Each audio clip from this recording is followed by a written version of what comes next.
Peace be with you. Thank you for tuning into the Dean Show. Every week we're here with a new show, helping you understand the purpose of life. Fastest growing way of life in the world according to the Guinness Book of World Records. This is no joke, but the most misunderstood, and we're here helping you understand Muslims, Islam, and we have so many people today coming over from all walks of life. We have our next guest coming up.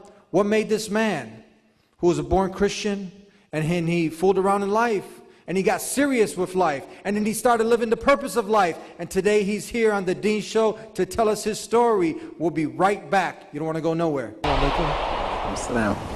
alaikum salam wa rahmatullah. Shadeed Muhammad, formerly known as Shadeed Muhammad. Shadeed Muhammad.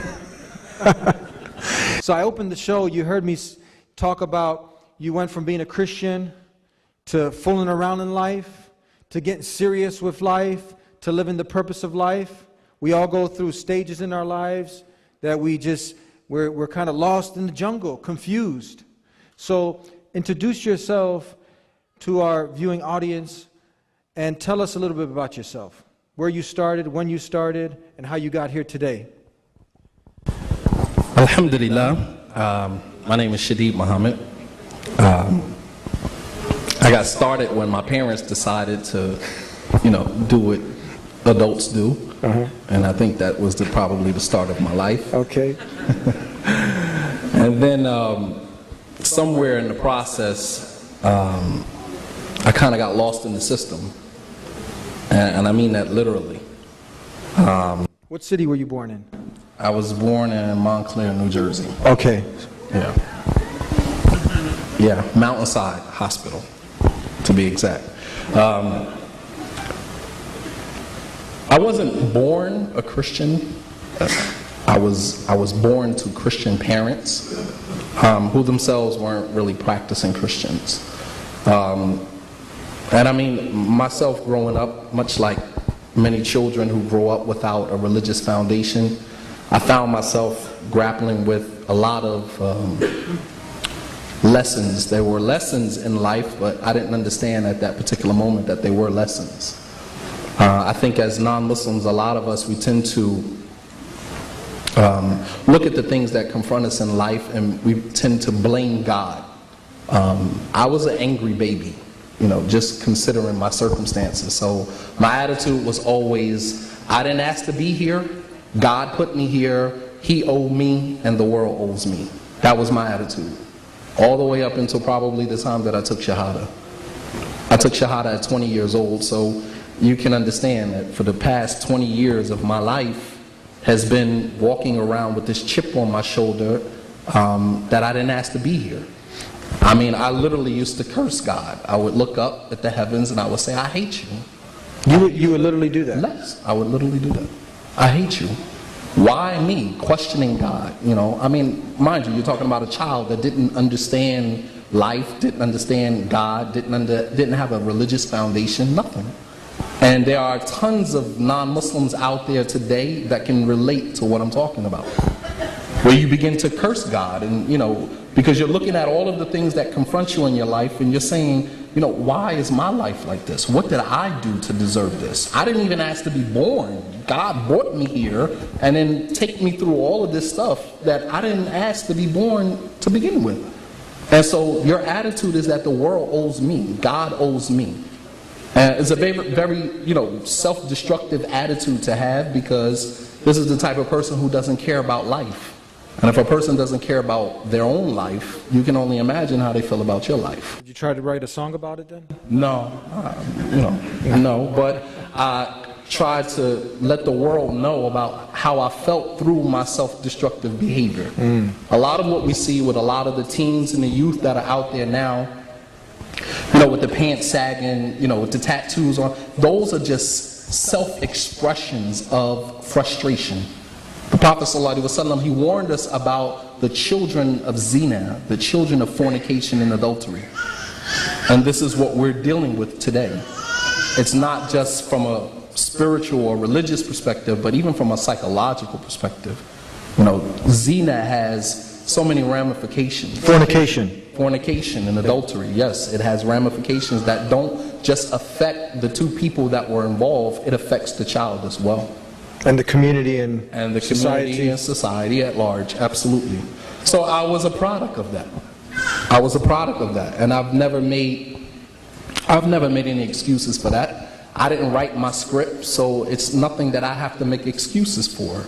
I'm just hoping to share that with people so that many of our youth who understand what I'm talking about, that what I'm saying resonates with them, that they can understand that there is a way out of that. You don't have to continue living your life like that. And it was a few incidents that happened in my life that kind of made the light bulb go off in my head. One of them was the death of many of my friends, but one in particular. And his death kind of woke me up, and it kind of made me think that, is this the way that I want my life to end? And then, the light bulb goes off, and you start to contemplate, you start to reflect on life and all of the lessons that you should have learned along the way. And a lot of times, and the only time for many young African American youth, the light bulb tends to go off when you go to prison. Light bulb doesn't go off for you out in the streets because there's too many distractions. And even Imam Ahmed, rahimahullah ta'ala, very beautiful, he said that I made dua, I made supplication to Allah that He allow me to memorize the Quran. He said, but I didn't memorize the Quran until I was in prison. He said, so when you make dua, when you supplicate for something, ask Allah to give it to you while you're in a good state. Meaning, be specific when you ask for things. And sometimes we ask for things and we're really not prepared to do what it takes to get what we asked Allah subhanahu wa ta'ala for. You may ask Allah for children, but there may be some other things that you may have to go through, some medical procedures, some other things, some patience, some time that you have to go through in order for you to get what you asked Allah for.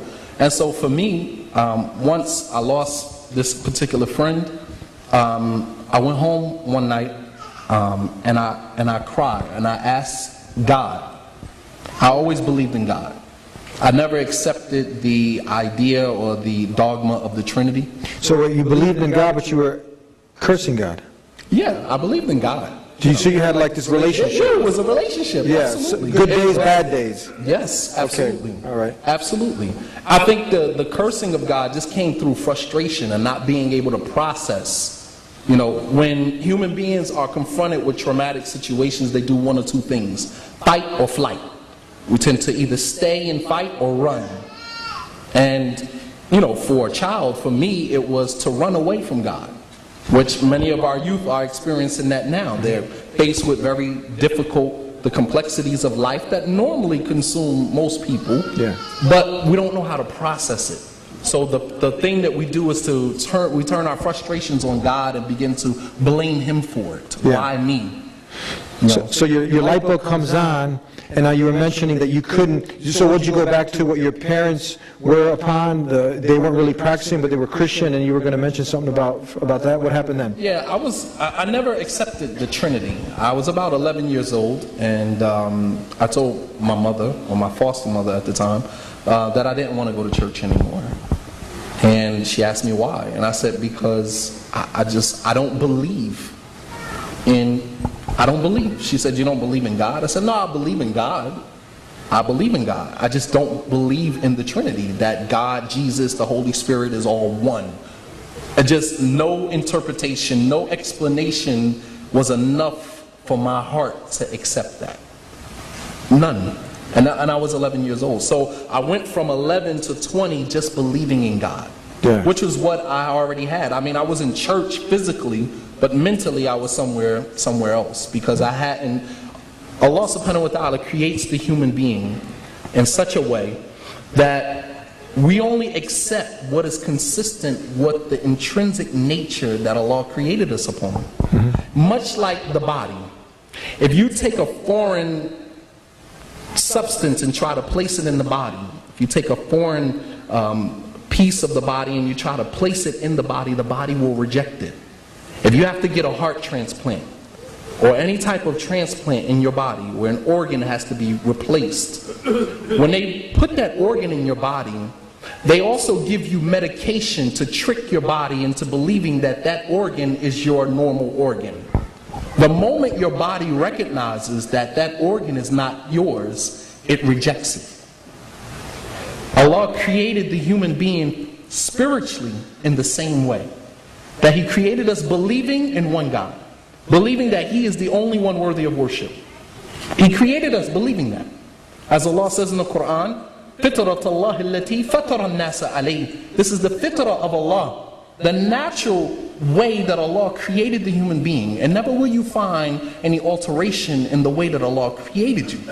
So Allah created us believing from the beginning that there's only one God.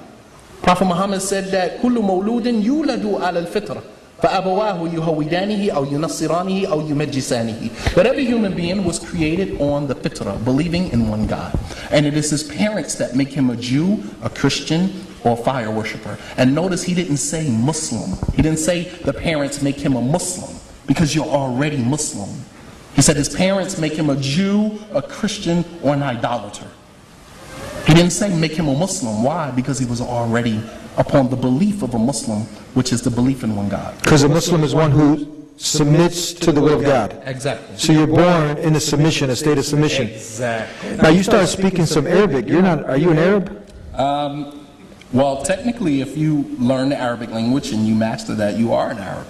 But That's what an Arab is. Okay, but I mean, like you're an African American. Absolutely. But you were reciting some in Arabic because you went also to study overseas out of your passion. Is that right? Absolutely. To learn this way of life. Absolutely. So we have this original language that's been preserved, and you've studied it. So this is what you're recording. Once I took Shahada and I came home from prison in 2000, I was only home for a year and I got accepted into the Islamic University in 2001.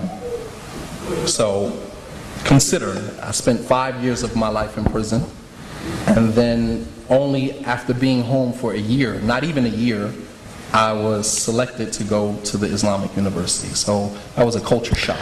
Yeah. And there, I learned the Arabic language. I studied in the Arabic language for the Arabic Language Center for 2 years. And then I went on to the university to study in the College of Hadith, which I graduated with a bachelor's degree in both sciences. MashaAllah. Arabic as well as Islam. So the Trinity didn't fit Father, Son, Holy Ghost. You couldn't grasp that. That went against you saying your nature, okay? Because in Islam it's just worshiping God. So now we love, many people don't know that we love Jesus. You can't be a Muslim unless you love Jesus. Is this right? That he was one of the mighty messengers of God. So how did you go from now that state where it was confusing, didn't make sense? And most people, they just slide into church on Sundays, right? They get with the music and they have the band, everything's like, oh yeah, Jesus. But people don't really think. You were thinking, you're a young man, right? So now you're thinking. And we're never trying to disparage on anybody. We really want, to help people to think. Most people aren't thinking, are they? People just, just blindly following what their grandparents or their parents did. But you're a thinking young man. So now you're thinking, you're like, okay, I just want to call upon God. This whole thing is just confusing. We're sure. I'm going to get a lot of questions. And see, they got the timer right here. They're timing us. So tell us now, what happens next, okay? You're just like, I'm not going to church. What happens from there? I didn't start a journey in search for God because, at 12, 13, 14 years old, you're really not looking for God. You know God exists. You know there's a higher power, higher being, whatever you want to term, whatever term you want to use. You just go through life, so benefiting from the different experiences. Fast forward. How do you get, let's talk about this. How do you get from being distracted? Music is numbing the mind. Your mind is just numb, like a zombie, and you're just numb. Isn't it true? You listen to Jay-Z, 50 Cent, and they're like the icons. You're looking up to them. It's like they're the God. Do as thy will. Isn't that JC's logo? Do as thy will. So that means follow your desires. That's actually Aleister Crowley. Is that Aleister Crowley, who they're the one, that's like the grand sheikh, right? Eminem and all of them, they got this book. I know what you're talking about. So tell us now, how do you get from following your desires to really thinking about purpose? Because it's not cool nowadays. As soon as you start, you ruin the party. As soon as you talk about God, it's like, get out of here. What's this guy doing, man? How did you get to that state? You fast forwarding now. Well, like I said, there were certain events that took place in my life that actually woke me up to a reality that was always there. I just never took the time out to tap into. Yeah.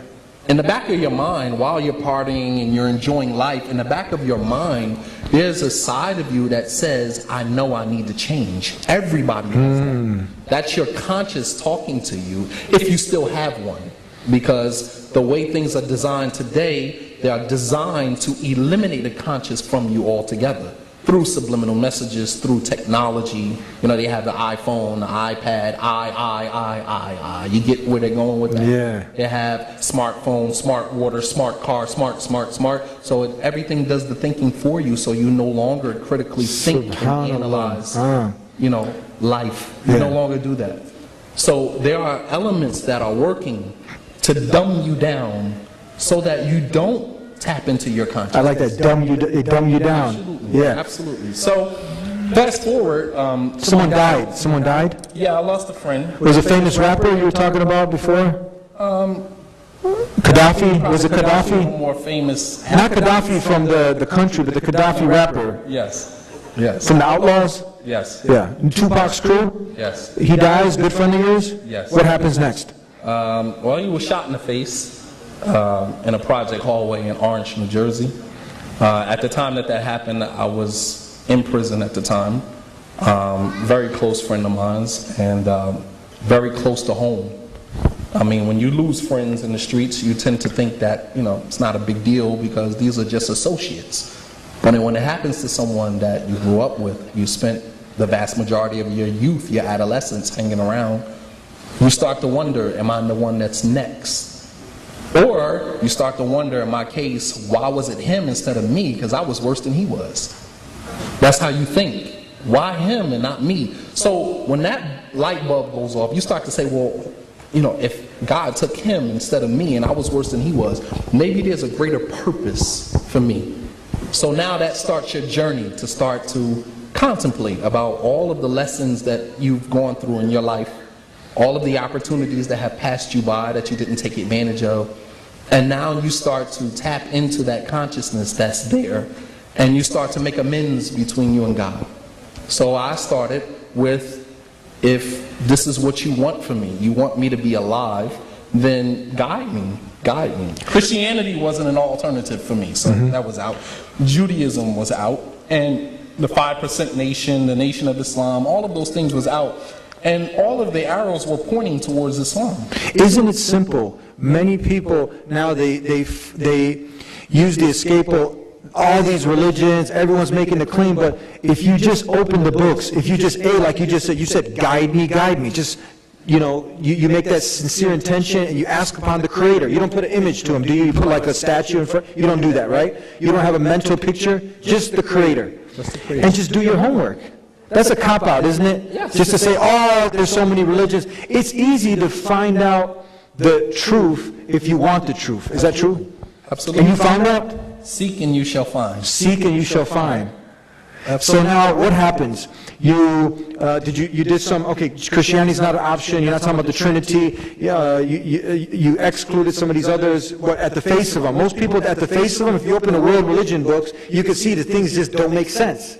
It's weird. So did you do that? Did you start to investigate here, there? No, I didn't need to investigate. Okay. I mean, in the African-American neighborhoods, in our environments, Islam is very prevalent.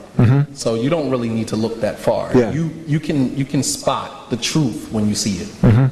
And the moment I saw Islam, I knew it was the truth. It was just a matter of me coming to grips with the fact that it was the truth and something that I needed to embrace. You got to be courageous to accept Islam, don't you? I mean, because it takes. I mean, what do you think? Because it takes a lot of effort.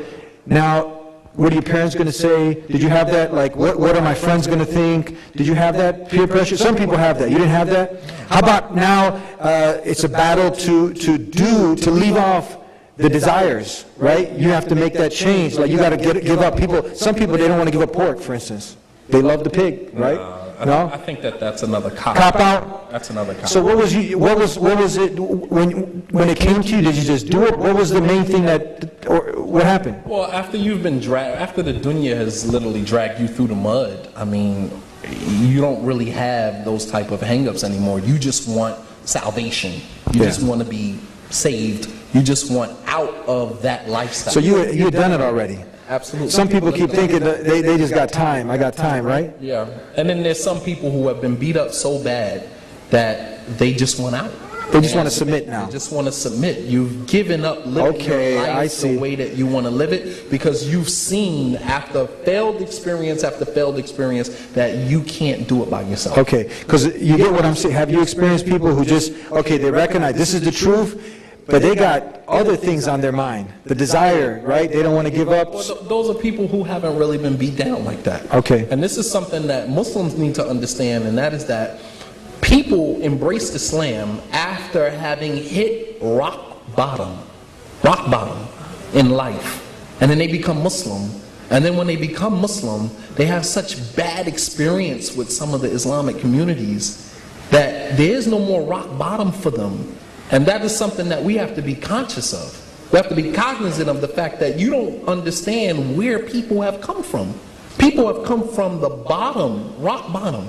They hit rock bottom in their lives and they turn to the religion of Islam as that last alternative for salvation, for prosperity in their lives. And then to become a Muslim and to be bombarded with all of the fighting and the arguing and debating and, you know, the harshness, it kind of makes you feel like, what's left for me? I've tried being a Christian, I've tried being a stick-up kid, I've tried selling drugs, I've tried this, I've tried this, I've tried this. The only thing left for me is Islam. Then once I try that, and I have such a bad experience with that, what else is left for me? And these are things that as Muslims we have to be cognizant of, because the person that you run into on a day-to-day basis, you don't know where they came from. You don't know what experiences they've had in life that drove them to take Shahada. And we have to be more sensitive when we look at people in the masjid, when we look at religious people. We have to be more sensitive, to this fact. So, fast forward, I asked God to guide me, and when I got to prison, there was a friend of mine who had been, incarcerated for some time, and he was a really bad guy on the streets, really bad guy. And when he came to me, he had a chain around his neck with Allah's name in Arabic. Now, mind you, as I said, that Islam was very prevalent in the African American community, so it wasn't something that was foreign to me. I knew what it meant. I knew what it represented. But I just couldn't put the two together. Him being a Muslim, no way. No way. And I asked him, I said, I see the chain around your neck. I said, are you Muslim? He said, yeah, I'm Muslim. And, that was the start. I just couldn't believe it. And so he gave me some books, two in particular, Maududi's Introduction to Islam and the autobiography of Malcolm X. The autobiography of Malcolm X is this thick. I read it 3 times. 3 times. I didn't complete the 4th time. I was so intrigued how he was able to embrace something that he believed was the truth and to refine himself to such a degree. I was so intrigued by that I said that is me. I can do that. I can do that. Because a lot of his experiences I was able to relate. It resonated with me immediately. And I mean, mind you, we've seen the movie Malcolm X, we've seen the one with Denzel, we've seen that as children. But it's nothing like reading the biography at 20 years old, having so many different experiences in your life. It adds a whole nother dynamic to it. And at that moment, I realized that this is where I needed to be. And there was one thing about the religion of Islam that interests me, that resonated with me so well, and that was that Muslims only believe in one God. I said, that's exactly what I believe. I've been believing that since I was a kid. This has to be the truth. This has to be the truth. I believe in one God. I've been believing that all my life. And it was at that point that I decided that I needed to be Muslim, but I didn't take Shahada. Tell us, we're almost out of time. For the person that he hears all of this garbage, this false propaganda, and he's confused because every time he turns on Fox News, CNN, he sees something blowing up, and Islam, radical, and oppresses women, and jihadis, and, but he's listening to you, he's watched some Dean shows, like, you know what he's saying is making sense, but over here, are these guys lying to me? What's going on? How do they, get past these stereotypes? Well, I think that there's only a particular type of person that is influenced by the media. The vast majority of Americans don't believe what the media says. Honestly, seriously, because no matter what they see on the news, we can't validate that. I did a news interview in Washington, D.C., and a woman asked me, what is a Wahhabi? I said, I don't know what a Wahhabi is. She said, you've never heard the term? I said, I heard the term before. She said, so you don't know what a Wahhabi is? I said, I don't know one Muslim who calls himself a Wahhabi. Not one. I said, so by me even answering your question, I'm validating the term. I'm not going to validate that. We're Muslims. We're Muslims. That's a term that the media created, and we give credence to it when we accept it. I'm not going to give credence to it, and I'm not going to validate it. So I don't believe that there's an American that believes every single thing that the media says about Islam. Because they have neighbors that are Muslim. And when they see the media, and then they look at their next door neighbor who's been living next door to them for 20 years, never had any problems with them, never seen any resemblance in their behavior and what they see on the news, they don't accept that. They don't accept that. And evidenced by the fact that people are still coming into Islam today. It hasn't stopped. Fastest growing way of life. And there's more women coming into Islam than men. Is that true?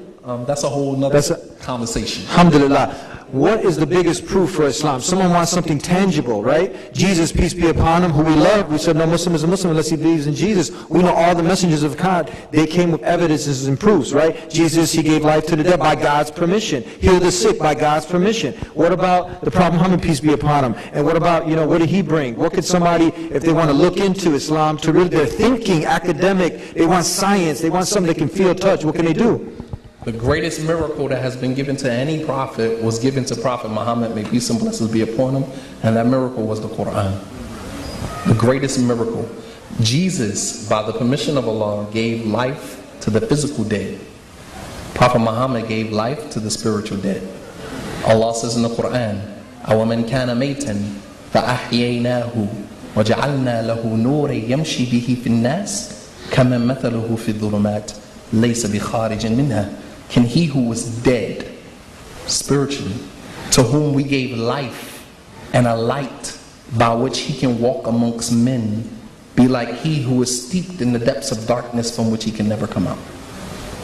This verse right here was one of the first verses that I acquainted myself with when I opened the Quran. Until today, I have never forgotten this verse, because that verse, any one of us who embraced Islam, it resonates with you so well. Can he who was dead, to whom we gave life? So Prophet Muhammad gave life to the dead as well, but the spiritual dead. Physically, a person can die and you can bring him back to life, and he can be the same sorry individual he was before he died the first time. You can bring a person back to life spiritually, and he'll change the world. So would you recommend for every human being, is that their right, that they pick up this Quran, that they read it, that no book ever killed a person, did it? So would you recommend for every person to evaluate, test this book, and if they're sincere, and if they study it scientifically, analytically, they'll see, like over 1.5 billion people have, that this is indeed from the creator of the heavens and earth, this Quran. The English is obviously the translation, the Arabic is the original, but even if they read it in a good English translation, that they'll be able to see that this is from the creator? Absolutely. Absolutely? Absolutely. Final closing comments and advice for our viewers. We got 30 seconds. I love you. Go ahead, 10 seconds. Anything else? Nope. If somebody wants to hear more about you, do you have a website? Do you have they got your personal phone number? Have your address? They look you. www.rawdah.org. Thank you very much. May the creator of the heavens and earth reward you for being with us. Jazakallah khair. Thank you. And thank you for tuning in to the Dean Show. As our guest so eloquently put it, he loves you. And we love you. But the creator loves you more, first and foremost. But do you love the creator? That's the question. If you do, you're going to take the necessary steps to get to know him. So pick up this Quran. It's the only book in the world that in this book that's been memorized by millions. It's a living miracle. We have it in its original, preserved, saved, tamper-free, tamper-proof. Hasn't been changed to suit the times. As it was revealed, we have it today, and addresses you, the human being. It says, don't they reflect, ponder, and think? Had this book been from other than the Creator, Allah, you would find in it many contradictions, discrepancies. Find one. It's a challenge. It's a challenge, but are you going to pick it up? Do you love the Creator? Pick it up, read it, and put it to the test. We'll see you next time. And you know what? You can get it for free, man. I mean, what kind of deal is that? Call us at 1-800-662-ISLAM. And ask. That's the first question. You could do it right now. You know, you're sad, maybe take some Xanax, you're about to hit a Heineken, a beer. Put that down and ask. Beseech the Creator. Say, guide me, guide me. My Maker, the one who made me, guide me. And then put this Quran to the test. We'll see you next time. Until then, peace be with you.